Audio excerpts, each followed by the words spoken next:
Mizoram ko vela thu mal la do pani chu Enchhinn ti le Kalphung thar ani Lungchuang Trades cha chuanin kan hria tangin product thaber kan du thina aman ai ma chuanin a quality kan ngai poimo thin tun haya customer te atanga demand om thina wangin Enchhinn tur thar kan la a tun ha kan ti ngai re reng lo thilman tlom kan la a kan Enchhinn don ani chuan voina kan muang hian kan product thar lak hi MAF Pro nia MAF Pro hi India brand tho ania item variety a pe chuanin nei variety tak mai ni ta outdoor product te cordless corded te le accessories chi sang sang company thazo ka kan ngai anga te po kan nei lawang hi an ron nei ta deuh an ron nei deuh ta nual ta ni voina hian a bul than nan hei kan ma om kan mu ai re re lo tur Mizoram table so cute ber kan review don nia voina hian in hi IMSRP MRP kan ti hi singkhat sangkhat zanga le ti vel ta tuna hian special discount in sangre zanga in kan pe don ta ni chumo ama sain table so tang hian kan trananga product dang chu nakina demand om ta kale kan sai zoi zoi ringo tang ama sabera table so tang kan trananga he table so hi kan mo hian te em ema ti hian in fil 8 mai ni ke bo ka voi khat mu na ni ve thawa han sai vak tur ka hre bik lo ni chu a guide hrim hrim ate da poi an ron ta simple lang ren ko pa heti nai han hera han lok mei hin ta ma se zep tu cheng lo amana tlom boka ak kunia tur chuan bei ve fer do chungai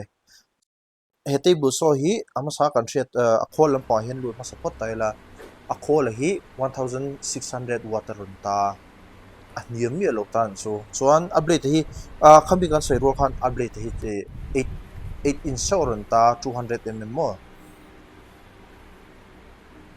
nakina kan tinunga in thra thiam ve meang I anui za thak ang reng no me oma khol hi 1600 watt kan ti to khamo chuan rpm hi 2000 rpm hi 2150 rpm nai aron mi thung ta ni chu chuan a working length hi 503 by 335 mm aron bok ta chuan abi vela han angle cut thei han 45 degree kha thei ve thlat 45 degree kha a thei ve thlap bok ta ni chu anung hian en taila hei tenai himo hei a angle adjust na ni vele ta cha hei das englo hi a collector das collector ron ve thlap bok ta ni chu angle adjust an hian anua hian ten her thola ama kan her thole bokanga ti han englo vele ve ta angle kha aron kal vele mai ta thati deuh reuh na kan nei ve pakhat mai mai chu thati vak po soi ka tum vak hetian line en taila hei adas ron englo na tu adas extract na tur himo hei screw khat ni screw panin a thon top thei ta chuan a blade thon na ani hal bok ta ni chuan om ji chu khami ka ron sei du khen na san chu adas ege eno a noi a bang noi ho po ha wa samdoi ti fai thei don ti nan chu mo a khol te hi ngol ko hi a gai thi kan da tha a khol te hi in chang wo a khol hi ron Enchhinn tawla karinai na tha a khol ron mana hi han en mei hi chuanin hetiang em mei char lian ron mana ngai moi ka ti 8 inch kan ti 10 inch ron sang chuan om to view ta ma se 8 inch armature tan chu na ron lian ma sarhul so te ne na ring don ta khami ani si chuan an va han tu lian o ka ti do ta chuan heta hianin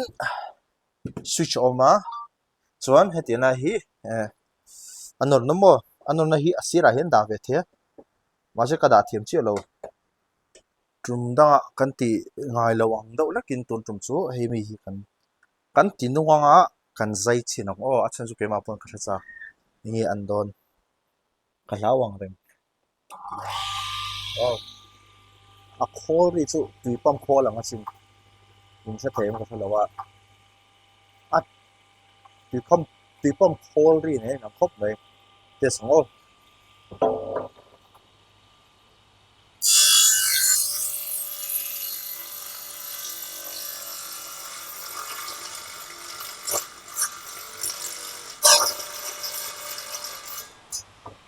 very nice and smooth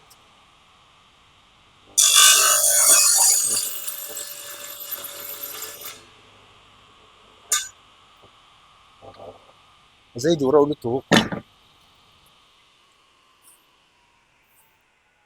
a khol thom nge to chuan a chak ro ani ka man tlak view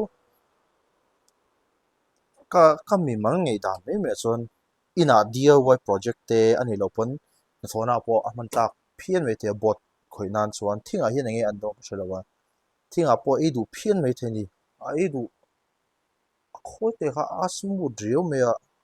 e chak rio kari nai din i kata tur chu lo ni ta sela steel fabrication a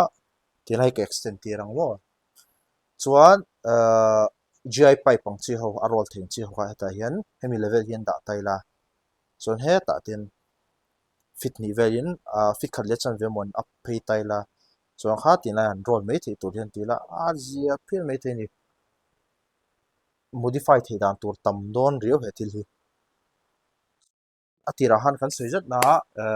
adang kan khoi lawang kan tina o hi kan off te te ang khalau kari nai nei chak MAF Pro tun tuma hianin product chikhat chini chitum chidi changa chingan chumo kan la chuan ama sabera chuan rotary hammer hi hi ni ta chuan rotary hammer hi true motor ni thung ta chuan hei MRP po sang thung za chu nia chuan 20% don 20% thing lo do shat kan discount ta chuan impact hetina hianin impact drill kan nei le bokamo chuan a chunga hian hei impact le drill om ta chuan hetina hianin atok select na ron om ve thap ta ni chu left le right om je chu i inward le outward ang ni chu mo khami kha ron om bok ta tilai kan hmong hian i a drill hi a lock thei bok ta ni chu mo angle grinder hi chini kan la bok ta amas zo ka chuan 900 watt nei mo chuan 900 watt ho hi slider switcher on hmang ta asira han on thei ta chu 850 watt kan la le bok ta 850 watt hi chu among lampang on off om thung ta chuan 850 watt hi sang khat zariat MRP in tain ka hriat pakhat zo MSRP hi sang thum za thum som thum pakwan thung ta ni chu mo